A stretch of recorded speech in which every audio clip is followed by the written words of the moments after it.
listening to the Straight to Video podcast with Rob Lane.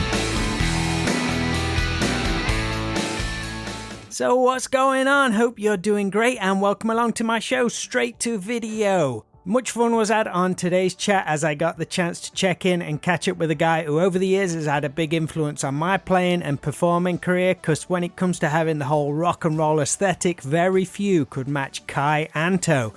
This guy came to my attention as he did to many of us on the underground rock scene of the early and mid-2000s as the guitar-slinging counterpart to Robin Black and his intergalactic rock stars, all the way from Canada when they invaded the UK and truly brought a hard rock show like very few of us had seen before. Ky was the Keith Richards to Robin's Mick Jagger, the Joe Perry to the Steven Tyler, the Slash to the Axl, if you will. You very rarely get that anymore, but back then we certainly did. Very few of us knew, though, the journey that Ky had already been on, scraping his way through the Canadian rock and roll scene, venturing into Hollywood and New York, performing with Michael Monroe of Hanoi Rocks and Sylvain Sylvain of the New York Dolls. Ky was and still is the real deal. Ky, though, had been through more than several lifetimes of the other side to the rock and roll story, involving drugs and substances, which would eventually give Ky the realization that a change was needed, and in 2006 he became clean and sober, to which he remains to this day. 15 years later, and it's put him on a whole other journey, both mentally and in his music career.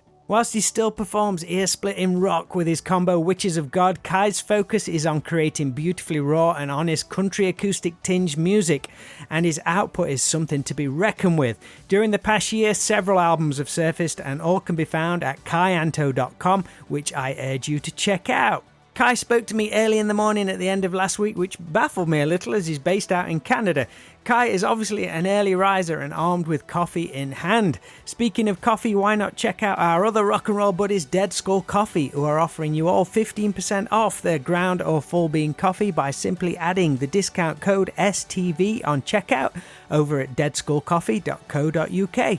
Everyone over at the Straight to Video Patreon page got an early scoop on Ky's appearance on today's show, so if you too would like to get an early heads up on who's going to be on the show, along with a bonus podcast and exclusive merch not available anywhere else, please check out patreon.com/STVpod for all the info, and a big thank you to everyone that continues to show support over there.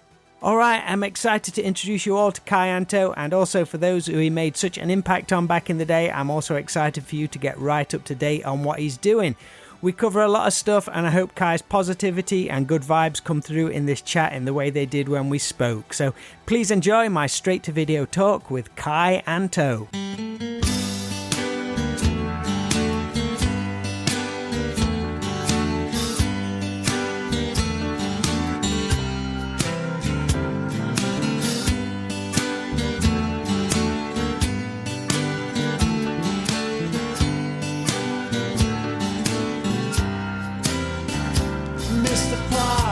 Would you please say hello to Miss Louise? There's so much she needs to know.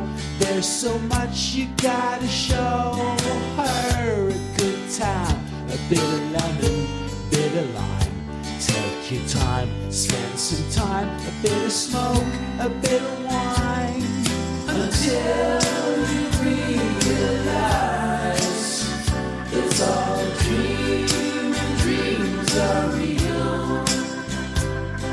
It's all a dream, and dreams are real.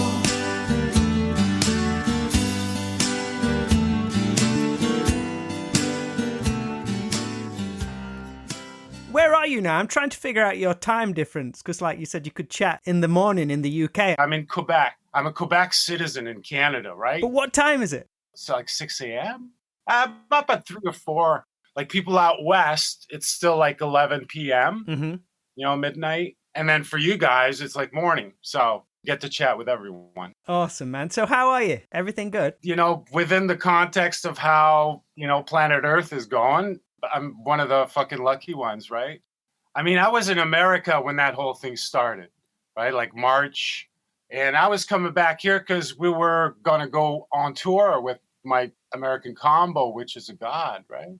And everything fell through. Like I flew back because I didn't want to drive back. Like I live in my van, right? And the political climate of all the southern states and everything, even at the time, was kind of scary, you know what I mean? So I'm like, why take the chance? So I just flew back. They were telling us, well, in a month or two, everything will be okay. And you know what I mean? And then here we are close to 2 years later. So what you're seeing now is like, I lucked out. A friend of mine had a studio. He saw I was stuck, because we had all our merch to go out on tour. Where do you store that shit? You know what I mean? Like, it's like all of a sudden you got to pick up the pieces and make it work. Are they looking at rescheduling those shows at some point? Well, there's offers coming in. Like there's a few from like Texas right now. But how do you build on that? You know what I mean? Like, where do you go? Like, we can't even cross the border with cars right now, like to go into the U.S. because, politically it's like very unstable down in Mexico too. I don't know. I'm no politician, man, but,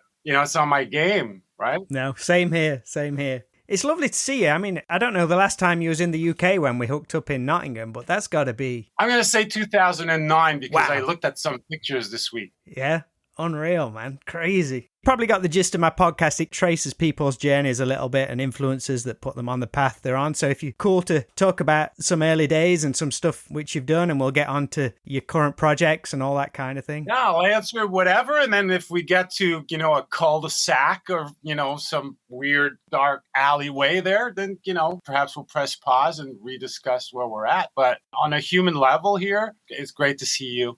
And thanks for reaching out. It's really nice. Always. So you've obviously visited the UK many times over the years. I would imagine the northern shore of Quebec where you were raised is considerably different. Could you let us know what that was like? When you say like the North Shore, I immediately think beach culture, but I don't know if the weather allowed for that up there. In the summer it did, and as a kid, even if the water was like 10 degrees Celsius, you were in it. It didn't matter. Here we have a national holiday on June 24th, right? Everything closes and schools usually finish the day before. So that became like sort of like the date where you could go in the freezing waters. Suddenly between the 23rd and the 24th, it was okay. Regardless of what the weather was like, you was in on those days. Oh, yeah. And I mean, in the winter, it was lovely because it was all covered in white snow and, small community, beautiful place to grow up. Your dad was Palestinian, right? And came over when he was around 15? What brought him to Canada? Do you know? His father.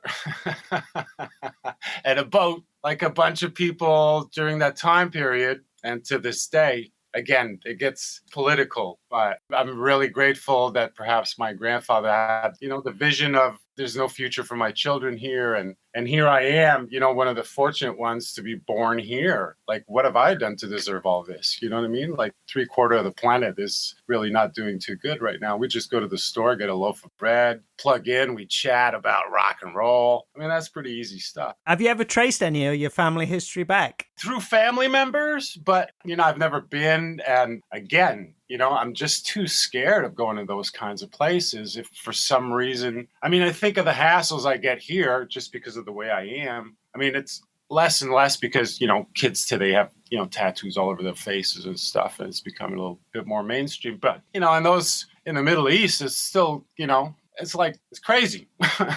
Like I say, even after all this time, like you say, we just take everything for granted. But has it always been about music for you, or did you have other passions as a kid growing up? No, as far as I can remember, my mother told me about this earliest memory of her seeing me listen to music. And I was like really, really, really early on. Like, I'm just like, I can barely walk, but I figured out how to put the pickup, on the record. But I never questioned it until, at the cusp of my 40s there, like the last tour that we did with Robin in the UK when I was in the band in 2006, I believe. I think it was April 2006, if I remember correctly. And at the end of April, I came back and, I was going to turn 40, the next year. And I'll be honest with you, man, whatever I was doing to keep going wasn't working anymore. You know what I mean? I saw the writing on the wall. I could feel physically that things were starting to shut down. And that's exactly what happened. My kidneys were shutting down. And, if I hadn't taken care of me, within 3 to 6 months, I'd be dead. Wow, man. And that's a long time ago. So for me to reminisce and try to think how I was thinking at the time, because there was so many layers of regressed emotions, with drugs on top of that and all that kind of shit. So, it's like I'm talking about another person, really, right? Can you remind me what the question is?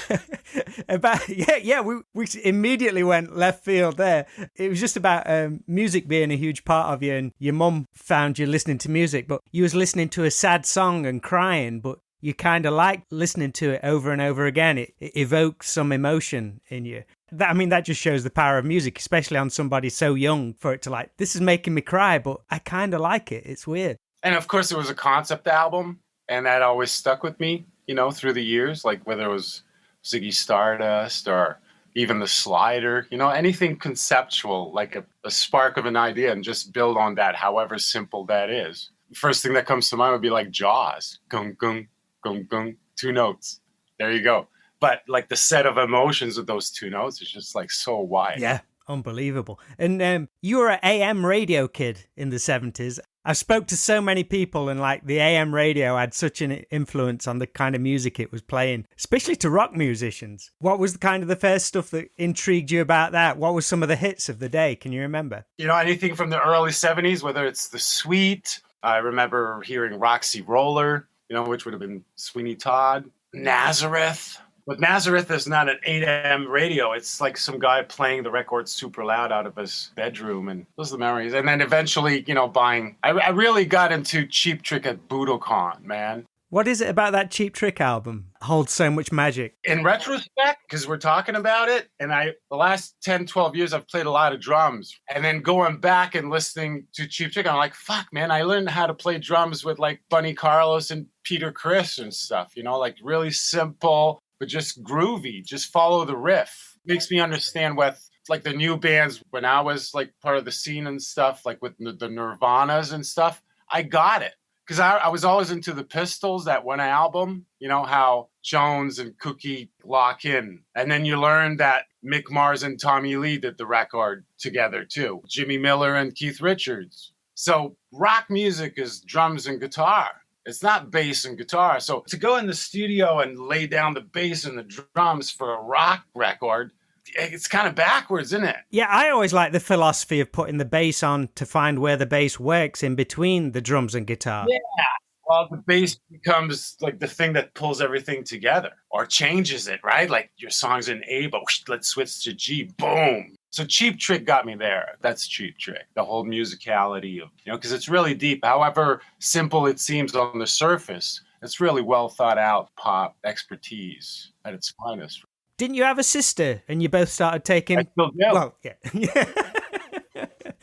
But didn't you both start taking piano lessons? Had your parents seen some musical talent prior to that? That's a really good question. I never inquired about that. I just remember being really stoked that a piano was in the living room. I don't know, perhaps like another extracurricular activity for the kids. It didn't take too long for me to get bored of it. However weird that is, because it's like the most complete instrument. But I wanted to hear that sound, right? Like the Mick Ronsons or the, that guitar sound. What kind of stuff did you learn on the piano? Was it like theory stuff? Yeah, like the first couple of years, like you sing with the note. But it didn't take too long that I would just listen to the teacher and play, from what I remember. Yeah, because the second year, I guess I didn't turn the page at the right time during the exam. I got busted. And that was boring. It didn't sound like rock. It didn't, you know what I mean? Like it was just like, yeah, I ventured into guitar. Do you remember your first guitar? Yeah, it was a Yamaha G80, I think. Maybe a G40, but it was a classical guitar. And within a couple of days, I put metal strings on there. Right. So the action was like 5 inches. But to this day, I like guitars that are a little higher. I've been playing a lot of slide the last decade. It serves the purpose, and it's good to play slide, with a higher action. It actually feels like you're putting some work in. Yeah. I heard some podcasts about Lita Ford's guitar tech. That was going, oh no, man, Lita likes the high action because she comes from the time when she, buying shitty guitars. So we're from the same place in a way where, yeah, I'm used to that. Work for the note. I tried, maybe 8 years ago, probably a decade ago, got really into Billy Gibbons. I think he's an amazing player, but he used like super light gauge strings. Like they made like the 0.6 for him or something like that. So I tried that, and I couldn't, it felt like, overcooked spaghetti. I just couldn't play. So let's get on to some good stuff. You've been listening to albums and stuff like that. You're getting into the guitar. When was it you got to see Kiss live to experience that whole thing? Was that 1979? Going to that show was like, traveling 500 miles. So I was lucky enough to have a father that worked for a company that had its headquarters in Montreal. So he called a buddy and he said, can you get a couple of tickets for my son and his best friend? I'm going to surprise them this summer. We're going to go see Kiss, right? And that's exactly what he did. And was this on the Dynasty tour? That's the Dynasty tour. It is. Yeah. And we had like nosebleed tickets. And by the time it was the old Montreal Forum. So in front of the Montreal Forum, there was a park and, people smoking joints. And Kiss was, had a lot of people dressing up as the band and stuff. So as a 12-year-old, it was really exciting. Now, my buddy's older cousins, or one of his cousins and his buddy, so long-haired freaks, they showed up to bring us in because there's no way my father was going to go into that place. And so the guy looks at the tickets and he goes, oh, sir, if you give me $20, I can get like amazing tickets. So my dad gives him $20 in the tickets, came back 5 minutes later. And what they did is like, because they're hockey arenas, right? So, the stage is here. And then, during a hockey game, you'd have like where the hockey players sit. Well, they put chairs there and they sold those as tickets. So that's where we're sitting. Wow. You got a big old upgrade. In front of Ace Frehley, could feel the heat of the flames and, before it got regulated and all that. It was pretty crazy. So, yeah, I didn't sleep for 3 days after that, bro. Who was your guy in Kiss back then? Was you an Ace Frehley guy? Like every kid, the first thing that popped was Gene Simmons, right? But I was into drums, so it was drums. And then, by the time I put the metal strings on the guitar, then, it was like, like making the difference between a bass and a guitar. Like that took a long time to figure out. I didn't have an older brother or anything like that. So it was just like trial and error. That was the first time I saw them move. Everything had been still until seeing Kiss live. So that was like, oh shit. Okay, so that thing goes, oh, and that thing goes, wow, and that thing goes. It's like you could separate things. It was a lot to take in, but it was great. Do you remember who supported him? Yeah, the band that Paul Stanley produced called New England, Don't Ever Want to Lose Ya is their single. Now, I had no idea there was an opening band, so I'm like, who the fuck is this? And it seemed really loud. And then it stopped. And then the older guys, they said, oh, that was the opening band. What's that? I said, and they started explaining what it was. That is a weird thing to take in when you're a kid, because I think somebody else mentioned, like, it was probably a Kiss concert, but then it said plus special guests, whoever it was. And they were expecting, they said, oh, what's this special guest thing? And someone said, oh, they must be on after Kiss. Maybe they'll come and sing a song with Kiss. Yeah, it's weird how your brain works when you're a kid. It's nuts. That's right. What kind of effect do you think that concert had on you? Okay, I just saw what I think are my parents from outer space, right? Next to Ziggy Stardust or something. And now I'm here. Okay, I'm not supposed to be here. So it's about time. I gotta wait. I gotta wait this through. And then by the time I'm 18, I can go into the real world and try to figure out where Kiss is from. What were your initial plans after high school? Was your head in band mode? Because didn't you go hitchhiking across Canada and the USA? I had no clue. I had no clue where to begin. How does it work?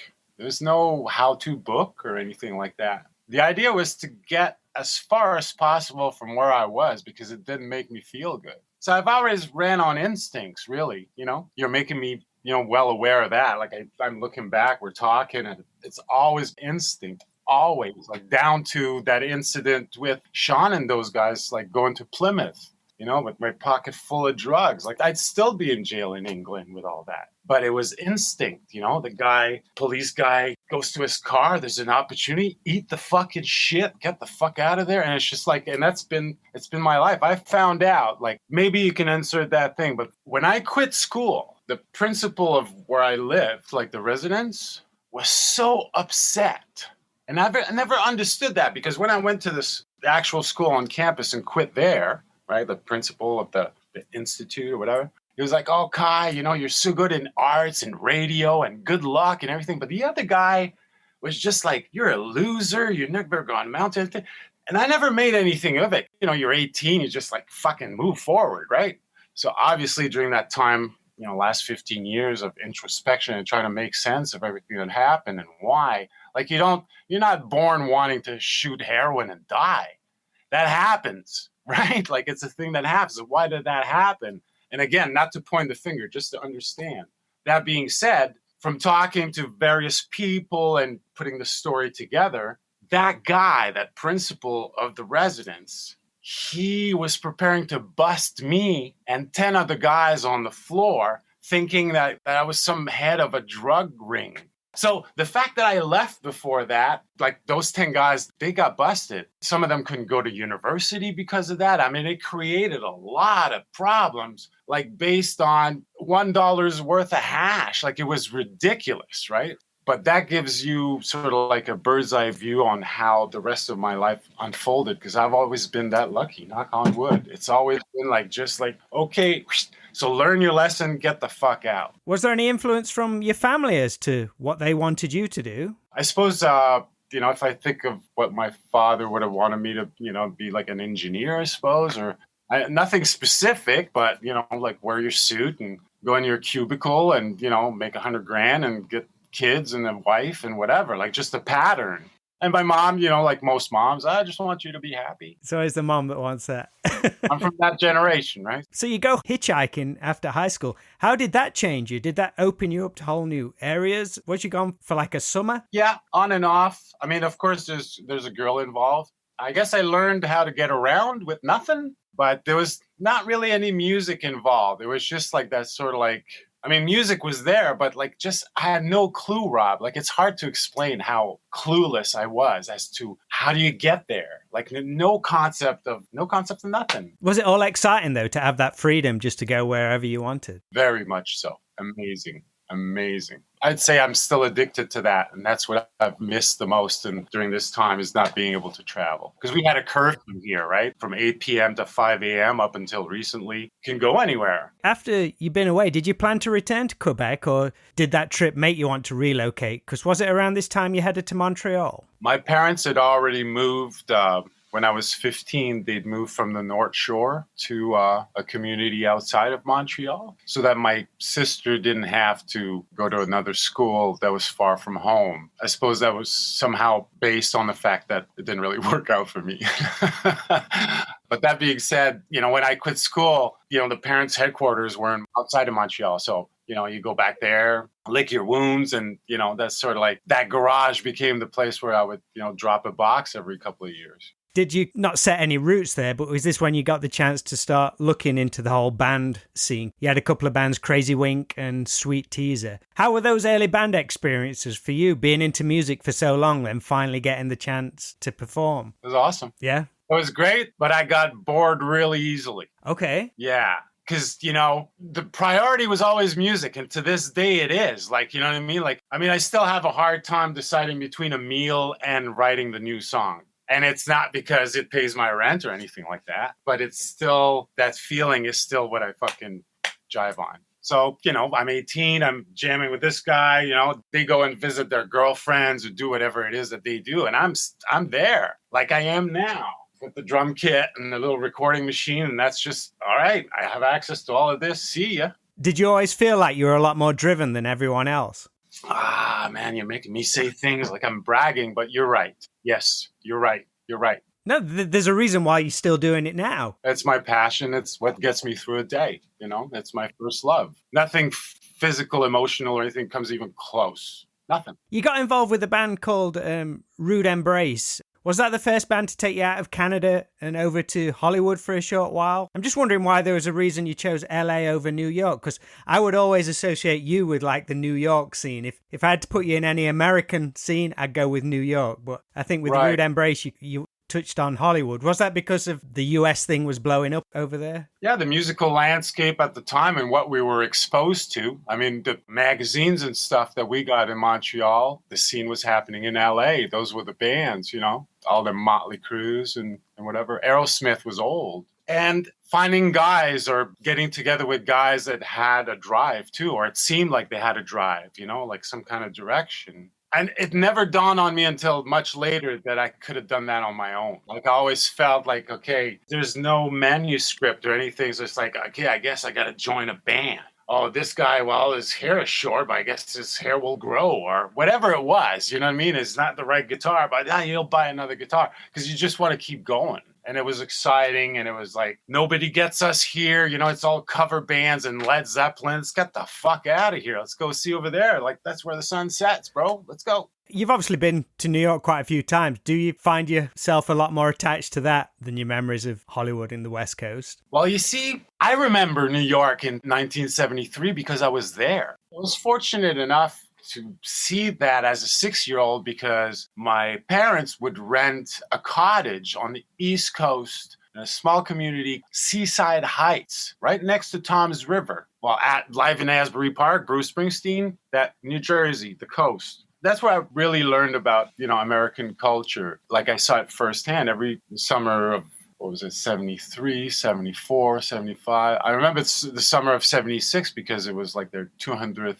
independence anniversary and that infamous Kiss poster with like the flag and, and all that. So I remember New York. So when, I got into music and, by the time I got to 18 and 19, I would read about that kind of stuff and hear it. I could smell it too, bro, because I knew like I was right there, 42nd and Broadway, So when I read Please Kill Me by Legs McNeil, like the punk history and all that kind of stuff, and you hear DD, 53rd and 3rd, I can smell it, bro, and I can see the knees. When you're a kid, you see knees, right? So I remember the sidewalks, the trash, and then looking up the huge buildings and sort of like this mishmash of soundtrack and noises of New York at the time, which was a bankrupt city. A lot of crime, a lot of cheap shit going down. That's almost now like the romanticized kind of New York now, looking back. So when I went back to New York, being involved, like in the 90s, I was involved with 2 major clubs in Montreal. One was called Le Brick,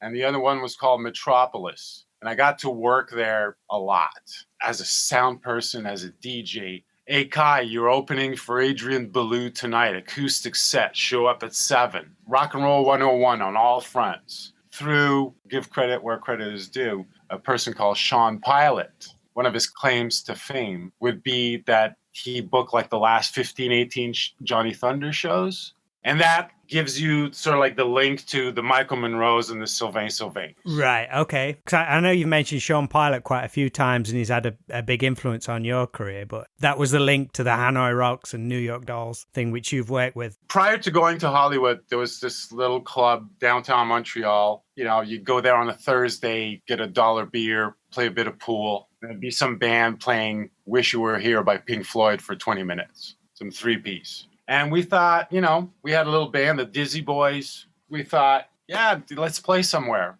We approached that guy and we basically, that place erupted and became Le Brick was a thing. If you talk to anyone from that era in Montreal, they're going to say, fuck Le Brick, man. That was like, oh, I remember that place. It was so cool, blah, blah. So when we came back, that original Le Brick had burnt down. And the owner reopened a much larger Le Brick, like from 72 people capacity to 2,000. Wow, that is a big jump. Right? And right downtown at the corner of like Main and Main. You know what I mean? Was the demand still there for that big jump? Like you're selling out 100 capacity place, but then you suddenly jump into 2,000. Was there the demand? Here comes the problem. He had the same staff that had no clue how to get 2,000 souls in there, and he was paying up the wazoo for local bands.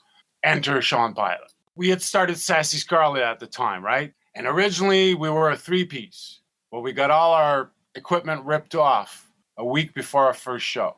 Dude, I got stories like, anyways. So we played our first show on borrowed gear, but there was a guy in the crowd. It was a sold out show. And there's a guy in the crowd from Toronto, Craig Dryden. And he approached us and said, I think it'd be cool if I sang in your band. And I always thought if you're going to sing in English, might as well get an English-speaking guy to sing in front of the band. He had experience. He could get us a gig in Toronto. I don't know. We just went with it. You don't over-question things when you're like in your early 20s, do you? So that's how that panned out. And we got our first gig. We played in Toronto. We were going to open for the Throbs. They've almost become a cult band, like the band which should have been huge. Yeah, produced by Bob Ezrin. Now, Sweetheart, the singer, is from Toronto, but he's with like Sebastian Bach and that whole scene. And the guy booking that club was Sean Pilot. So when we got to the venue, we're told that Throbs couldn't make it across the border. We had to headline. That's the weekend that Guns N' Roses and Skid Row are in town playing 2 nights at the Enormo Dome. The biggest tour in the world at that point. Right? And they showed up. and they're there and we're playing. So, next day we're in the papers, this guy being that he used to be in Toronto, I create a little bit of a hype thing. Actually, my buddy showed me some pictures of Snake and Piggy from Voivod hanging out with us in the hotel room after. So pertaining to LeBrick, when we came back from Hollywood and met those people and everything, that's how Sean Pilot got put in touch with the owner of the place, gave him a plan and said, listen, you're going down. Your place is going to shut. You're going bankrupt in the next 3 months. Here's what I could do. So from like early 91 to 94, that's why you had everybody from Extreme to fucking, all them kinds of bands like Manic Street Preachers, like they all played Montreal. They wouldn't have played Montreal, or certainly not in that size venue if it wasn't for a guy like Sean to bring all that international talent. I mean, David Bowie and Tin Machine played that club. Only club they ever played because they played amphitheaters and theaters and stuff. That's crazy. The amount of influence that club must have had on so many younger musicians to get the opportunity to see those bands. Mind-blowing. And talk about a guy that never got credit and respect is Sean, because, he was basically kicked out of the city. But what he did for the rock and roll community is there's no price. Yeah, wow. You mentioned the band Sassy Scarlet. I think it's been described as a punk rock opera. Well, that was the name of the first CD, but there were 2 cassettes prior to that. Didn't you do 2 sets? One all in black and white and one in color. What's the story behind that? When Stefan and I were with Rude Embrace in California, I would say half the band was really into what was going on, like the Cinderellas and stuff. Great bands, but they would throw the guitars and all the stage antics and stuff. And me and Stefan were kind of like, we saw Celebrity Skin. We saw the Zeros. We didn't see the bands with the hair extension. You know what I mean? We saw the bands that,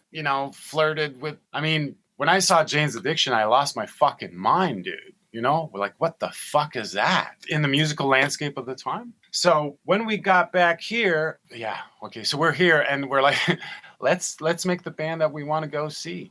And so that's why it wasn't Poison. It wasn't, no offense to any of those bands, but we're a bit older. So the Ziggy Stardust angle and the Tubes, Pink Floyd, The Wall, like it's all part of that. It's not just one thing. You know what I mean? It's not just New York Dolls. It's wider than that. It's theatrical rock. It's glitter rock. After the heavy song, let's go to a piano piece for 3 minutes while, like the character, again, the concept. That's a lot of work to put into a band at that level on that kind of size audience. Isn't it? It's crazy, right? And that's what I mean. When you're 20, you don't give a fuck. You just want to do it. And a few years later, it was kind of like the same because I was, by the time I got to Toronto and played with Robin and those guys, I might have been out of my mind on heroin, but I understood the power of math as in, okay, Canada, 30 million people. Who listens to rock? 10 million people. Who listens to glam rock? You're talking about like such a small percentage on this vast territory of snow. You've lost at the gate. You've lost right away. So it's passion. It's various forms of drive and, the various individuals that are involved push in a certain direction for whatever reason. But my reason is music. And it's always been that, for the good of the song. Wonderful, man, wonderful. And if I remember correctly, your introduction to Robin's band was almost by accident. Once again, you were hitchhiking across the US to San Francisco and stopped in Toronto. Hooked up with your friend Stacey, who was in Sassy Scarlet, and he invited you down to see him playing in his new band. Do I remember that right? Yeah, absolutely correct. And not only that, but they played in a place called The Reverb with a very large, wide stage that had a huge black backdrop. And I couldn't see the bass player they had at the time because the first few months they had a guy named Jackie. But I could see Chris on the keyboard, and I guess I caught the encore, which was Dream Police. So I thought there was a photo piece, like he was doing the bass on the keyboard. And my buddy Stacy playing the guitar, and I saw there was some singer with the purple hair, which I'd seen before. Me and Neil and some other guys went to see the Ballroom Zombies in Toronto at the Horseshoe. I'm going to say 97. Maybe it was like a little bit after I played with Michael Monroe, so maybe it's 98. Like the time period isn't exact, but we had seen each other. We were aware of each other because Canada, as wide as it is. That probably goes back to your math theory that if people are into that kind of thing, it's a much small pocket, so everybody knows what everyone's doing. You will eventually cross paths. I ended up meeting the guys that used to do it in the 70s. Now they're fucking 70 years old, but they tried too, and they played in front of the same amount of people, and they saw the Dolls at the Hippodrome, you know what I mean? Like the Dolls played here. And how the Dolls were advertised was like, these transvestites from New York are invading Montreal. You know what I mean? And there's the same 200 kids. No more than 200, you know, right there, getting beers from Sylvain. You actually worked with Sylvain playing bass and with Clem Burke on drums. The recordings had Clem on drums, and the live shows had Kevin from the Rock Stars. Yeah, Night Bob saw us in New York. Night Bob was there. Night Bob that did sound for Aerosmith and all the classic bands. He's still very active, amazing sound person. Does sound for Ginger when Ginger comes over and stuff. So he was there. We had a drink after the show, and he's like, dude, this is the best band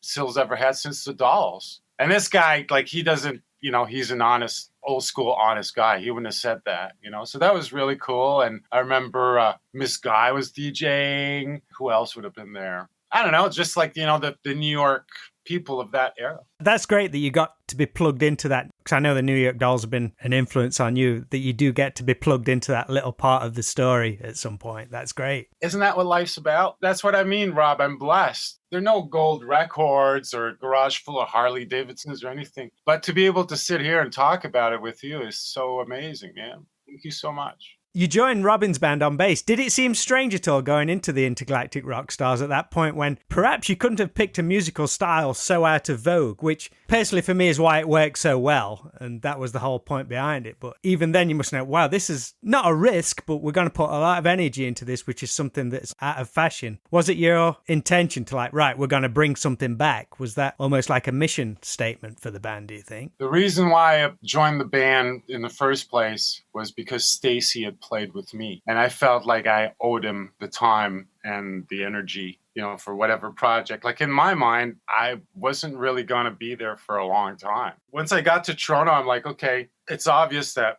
being a front person and trying to carry this load hasn't worked through my 20s. So we'll try something else. I'll be a supporting person. I'll step back, but I'll help as much as I can and convey all the experience everything that I've learned. Stacy had given me about 18 months of his life. You know, would come every Saturday and play with me. So I figured I'd do the same. Destiny, you know, made it a little different, but that's essentially the reason why I stayed with him. You were really embraced by the rock underground of the UK. I know a lot of people have incredibly fond memories of that time, me included. How is it for you looking back? I feel super fortunate to have been able to live that. You know, you could look at it at different ways, but yeah, I'm just happy I got to live through it. Everybody can point the finger. At the end of the day, it's the body of work that counts, right? And we made 2 amazing albums. We made people laugh and smile and dance. And that's what it's all about. In 2006, you became clean from substances, and it's been 15 years, so congratulations on that. Now, wasn't it a dream of your dad that triggered the change? So that summer, I learned that I was going to, because I would go out with Sean on various tours too with his Crash Kelly project, right? And he needed, I think, a guitar player. So he got in touch with me, and I said, yeah, sure, I'll do it. And the night of July 21st, I guess just a few days, you know, I'd gotten all my methadone prescription and everything. We were flying to the U.S. And yeah, I had a horrible nightmare. My father showed up in the nightmare all bloody and stuff. And, you know, I can't remember the exact details. But whatever that morning, I just flushed everything, man. And that's day one. That's how that happened.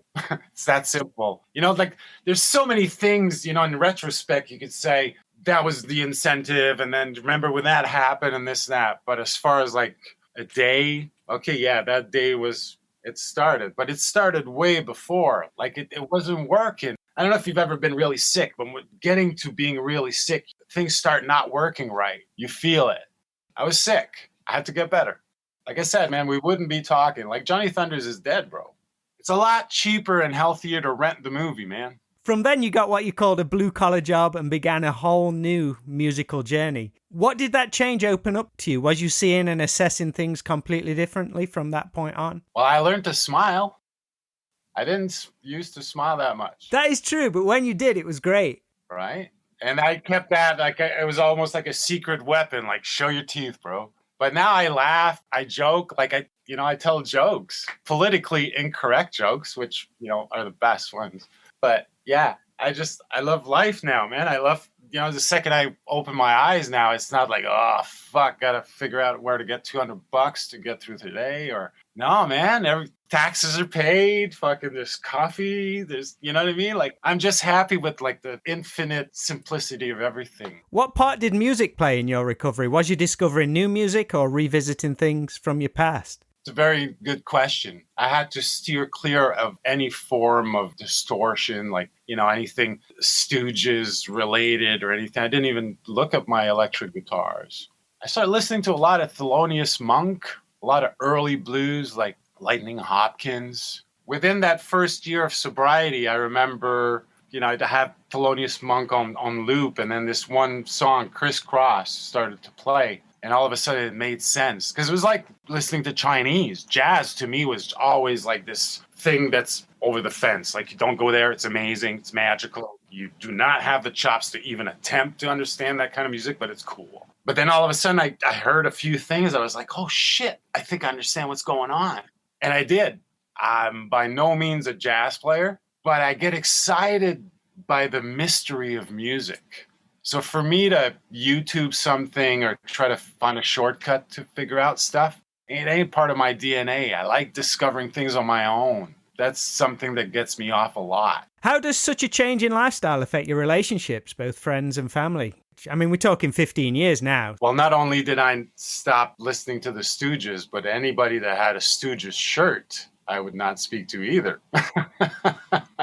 So you can imagine that, my social scene was drastically altered. But I had a friend that lived in Kitchener, and she invited me over. She could tell what I was going through. She had been going through her own sets of problems. And I liked that little community. I didn't know anyone there. And it just felt right for this new start. And I swear to God, man, within 48 hours, I figured out how to do a resume. I'd never done a resume. She helped me with that. And I got a job. And it just happened. I don't know how else to tell you. Just kind of in closing, how do you feel or judge success these days, though, now? I mean, you mentioned like, oh, you don't have the gold discs or anything like that, but you're in such a great place. Is that success in its own? You're able to create music, you're healthy, you're happy, you get by, everything's paid. Is that that is the mantra of success, I guess, in a way. It is, man. That's amazing that you say so. Because to a lot of people, I'm still a failure, you made so many mistakes, Ky, or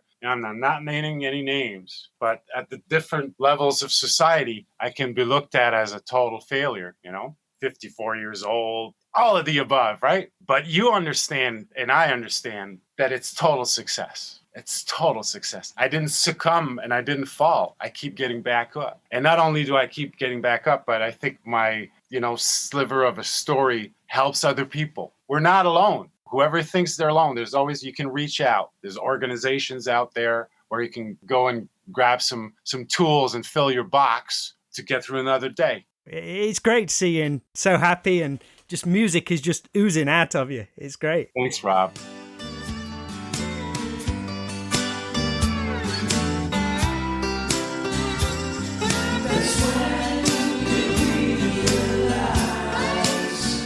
It's all a dream, the dreams are real.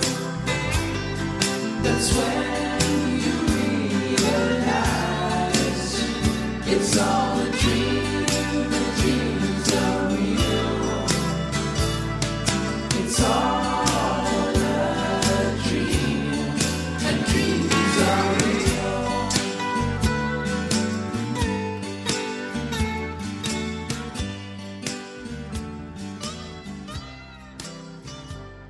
What a wonderful guy, and so pleased that Ky Anto could join us here on the Straight to Video podcast. Please be sure to reach out to Ky over at kyanto.com. There you'll find links to all his social media, YouTube and Bandcamp, so get on over and listen to what he's doing right now. Also, if you'd like to check out over 100 episodes of this show, then they can all be streamed for free at stvpod.com. And if you want to be even more involved with this show, then please consider checking out our Patreon at patreon.com/stvpod. So that's all for today's show. Things are all rolling at a great pace, and it's all down to you thanks to your continued support and always listening in, so thank you so much. It'll only be a couple of days before we do it again, so until then, take care and speak soon.